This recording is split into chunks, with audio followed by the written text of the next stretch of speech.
Assalamualaikum warahmatullahi wabarakatuh. Ketemu lagi dengan saya Zulfatun Naimah dengan NIM saya U2019-1131. Saya dari Prodi Ilmu Al-Quran dan Tafsir Universitas Islam Negeri Kiai Haji Ahmad Siddiq Jember. Baik, pada kesempatan kali ini saya akan menjelaskan tentang teori dari Charles Sanders Peirce. Langsung saja, baik, sebelum kita mempelajari tentang teori dari Charles Sanders Peirce tersebut, setidaknya terlebih dahulu kita mengenal siapa sih Charles Sanders Peirce tersebut. Baik, di sini saya akan membacakan dan sedikit menjelaskan biografi dari Charles Sanders Peirce. Peirce yaitu dikenal sebagai pakar logika dan filsuf sains. Charles Sanders Peirce lahir pada tahun 1839 dan meninggal pada tahun 1914. Dia adalah seorang figur dalam melakukan perubahan filosofis yang kita sebut sebagai pragmatisme. Peirce dilahirkan di Cambridge, Massachusetts, anak dari seorang matematikawan Amerika terkenal dan anggota dari pengajar di Harvard University. Pendidikannya, yaitu pendidikan dari Peirce tersebut berkonsentrasi pada filsafat dan ilmu-ilmu fisika. Inilah mengapa dia akhirnya menerima gelar Master of Art dalam bidang matematika dan kimia. Kemudian dia bekerja di Observatorium Astronomi Universitas Harvard. Maka tidak heran jika dia telah banyak menulis tulisan filsafat seperti The Journal of Speculative Philosophy and the Monist.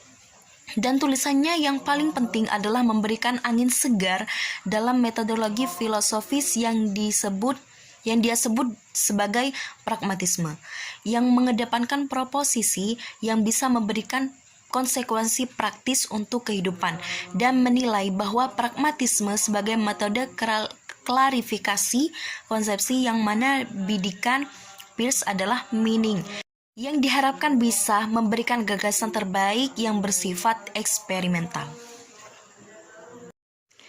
Jika tokoh lain, yaitu Saussure, melihat tanda sebagai gejala bahasa, sedangkan Peirce melihatnya sebagai gejala logika dan filsafat. Saussure menyebut ilmu tanda dengan istilah semiologi, sedangkan Peirce menyebut ilmu tanda sebagai istilah semiotika. Bernalar dengan tanda, menurut Peirce, kata semiotika merupakan sinonim dari kata logika. Logika adalah ilmu yang mempelajari bagaimana manusia bernalar. Di sisi lain, penalaran dilakukan melalui tanda-tanda. Tanda-tanda memungkinkan manusia untuk berpikir, berhubungan dengan orang lain, dan memberikan makna pada apa yang ditampilkan oleh alam semesta. Tanda memiliki 3 dimensi yang saling terkait, yaitu 1. Representamen, yaitu tanda. Kemudian yang kedua, objek, yaitu sesuatu yang diwakili oleh tanda. Kemudian yang ketiga itu ada interpretan, yang mana makna dari tanda tersebut. Seperti contoh, perempuan berjilbab, yang mana representamennya, yaitu tandanya, yaitu perempuan berjilbab. Dan objeknya, yaitu sosok perempuan yang berjilbab, dan interpretannya yaitu ketika ada perempuan yang berjilbab berarti dia disebut dengan solehah, seperti itu. Jadi makna dari tanda tersebut, yang mana R yaitu representamen, itu perempuan berjilbab, tandanya yaitu perempuan berjilbab. Kemudian objeknya yaitu perempuannya, sosok perempuannya, orang yang berjilbab. Kemudian interpretannya, makna dari orang yang berjilbab atau perempuan yang berjilbab tersebut yaitu perempuan yang solehah, seperti itu, perempuan solehah. Coba kita aplikasikan kepada contoh lain seperti lampu merah, yang mana lampu merah yaitu gambar lampu merah ini adalah representamennya, yaitu tandanya. Ketika lampu yang berwarna merah itu adalah objeknya, seperti itu. Kemudian interpretannya, yaitu makna dari tanda tersebut. Berarti ketika ada lampu merah kita harus berhenti, seperti itu. Kemudian kualifikasi tanda, yang mana di situ ada representamen, yang di dalamnya ada qualified, yaitu tanda yang berdasarkan pada sifat. Seperti contoh, warna hitam digunakan pada saat berkabung. Seperti ketika orang kota nyelawat, pasti dia berpakaian warna hitam karena menandakan bahwa sedang berduka. Seperti contoh lain yaitu warna merah digunakan untuk makna berhenti pada rambu lalu lintas seperti yang dicontohkan tadi. Kemudian ada insight, yaitu tanda yang berdasarkan pada fakta atau realita. Seperti contoh, sariawan menunjukkan panas dalam. Kemudian banjir menunjukkan adanya hujan atau tanggul air yang jebol. Di situ sudah fakta bahwa ketika adanya banjir berarti ada tanggul air yang jebol. Dan ada juga sariawan yang mana menunjukkan ketika ada orang sariawan berarti dia panas dalam. Kemudian yang ketiga di situ ada legisite, yaitu tanda yang berdasarkan pada aturan atau norma, seperti zebra cross. Zebra cross menunjukkan tempat untuk menyeberang, atau juga kursi menunjukkan tempat untuk duduk, atau kasur menunjukkan tempat untuk tidur. Dan ada juga objek yang mana di situ ada icon, yaitu tanda dan acuannya didasarkan pada kemiripan. Seperti contoh, lukisan mirip dengan pemandangan aslinya, atau foto mirip dengan orang aslinya, atau peta mirip dengan wilayah aslinya.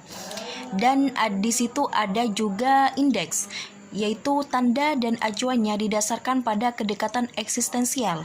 Seperti contoh, mendung tanda akan turun hujan, atau menguap tanda dia lagi mengantuk, seperti itu. Kemudian yang ketiga di situ ada simbol, yang mana tanda dan acuannya didasarkan pada kesepakatan atau konvensi. Seperti contoh bendera negara, yaitu bendera negara Indonesia berwarna merah putih. Kemudian gambar Facebook dilambangkan, ya seperti itulah gambar Facebook, atau gambar dari Instagram, atau gambar dari WhatsApp dan lain sebagainya. Kemudian interpretan, yang mana di situ ada reme. Reme yaitu makna yang berupa kemungkinan atau sesuatu yang terjadi atau tidak. Seperti contoh, orang yang merah matanya bisa jadi karena menangis, karena dia sudah menangis, atau baru bangun tidur, atau sakit mata. Kemudian yang kedua yaitu ada Dyson Sight, yang mana makna yang berupa kebenaran atau fakta. Seperti contoh gambar atau tulisan hati-hati rawan kecelakaan, yang mana pada suatu jalan yang sering terjadi kecelakaan.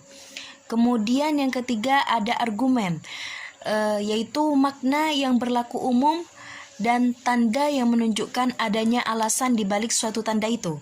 Seperti contoh gambar atau tulisan dilarang merokok yang ada di SPBU karena adanya peringatan tersebut ditakutkan terjadinya menimbulkan ledakan, seperti itu. Jadi diberi peringatan bahwa dilarang untuk merokok. Itu termasuk dari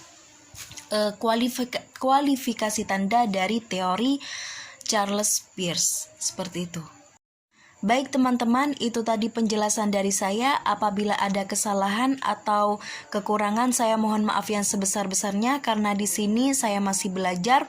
Wallahu muwaffiq ila aqwamit thoriq. Wassalamualaikum warahmatullahi wabarakatuh.